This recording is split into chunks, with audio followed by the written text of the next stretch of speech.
дали ние всъщност се покланяме на Бога и уважаваме държавата, или всъщност се покланяме на държавата и уважаваме Бога. Много тънка разлика, но изключително важна. Поради факта, че всъщност Бог е над всичко и държавата е Негов служител.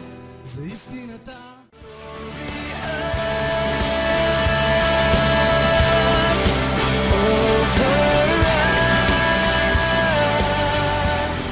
Политиката е мръсна, когато се осъществява от мръсни или грешни хора. Затова е нужно да има чисти хора в политиката, да има почтенни хора. От решенията, които се вземат от политиците, зависи много нашето настояще. Гледайки към политиката, нека да отбележа, че политиката не е необходимо зло, но тя е необходима поради злото. За истината.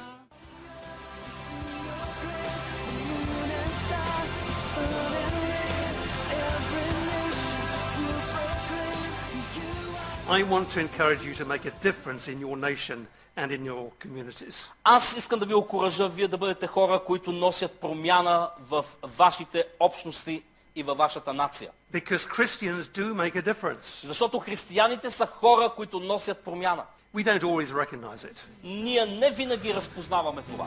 За истината.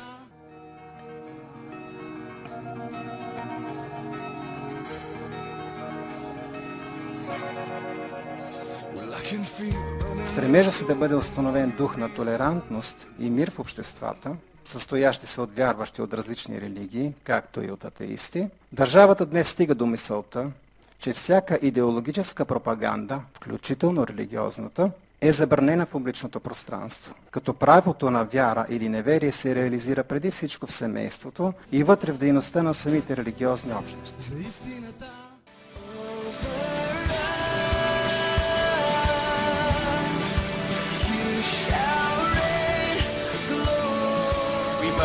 Tread a line between apathy and alarmism. Ние трябва да опишеме ясно разграничаваща се линия между апатията и от другата страна алармизма или вдигането на прекалено много шум. Firstly, we have defended Christians in the courts. На първо място ние защитаваме християните в съда. There is of course a biblical basis for this. Разбира се, имаме библейско основание за това.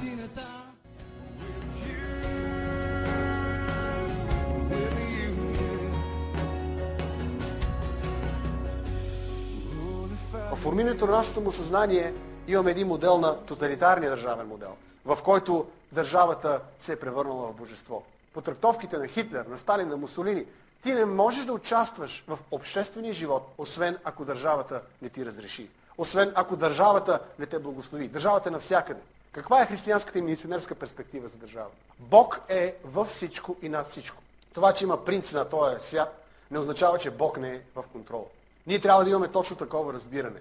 Дори когато принцът на този свят е овладял идеологите, и чрез които манипулира държавните органи, ние трябва да знаем, че има някой, който има всичката власт. За истината.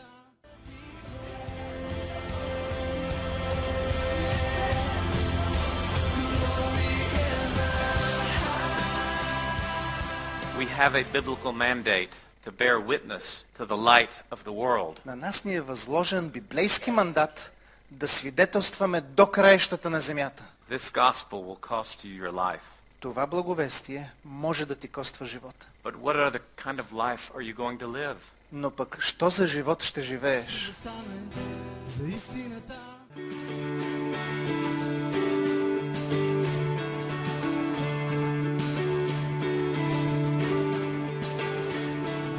Now they're becoming a sword and being used against Christians. Но сега тези принципи, които са изградени да предпазват, като щитове в момента се превръщат в мечове, които са насочени срещу християните. Tolerance. Толерантност Becoming totalitarianism. започва да се превръща в тоталитаризъм. За истината.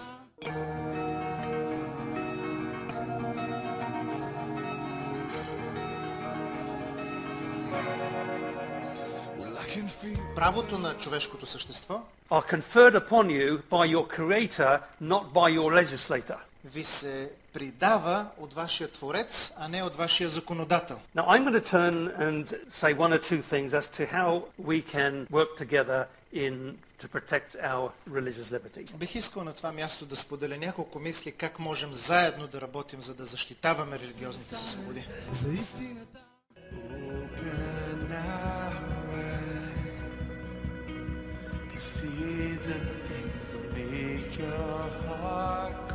Но има един предварително ускорен план, който се прави опит да бъде реализиран. And I believe that agenda is a ghettoization И аз мисля, че този план е за гетоизирането of Christianity. на християнството. And we know what happens when you create a ghetto. И ние знаем какво се случва, когато е създадено едно гето. You come to ghetto clearance as the next step. Когато се създаде гето, следващата крачка е разчистване на гето. За истината.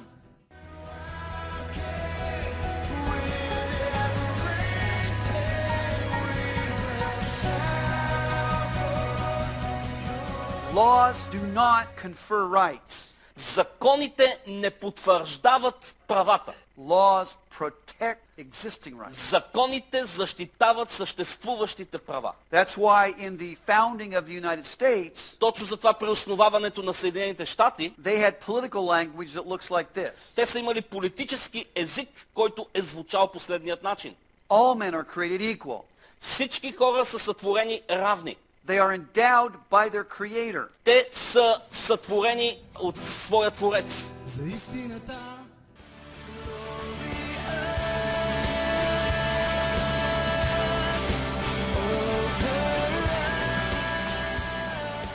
Ще работя колкото се може повече. Ще бъда активен колкото се може повече за себе си, семейството си, християнското си обкръжение и народа си. И когато дойде, бих искал да чуя прекрасните думи: дързай, добри и верни слуго, не си заровил талант в земята.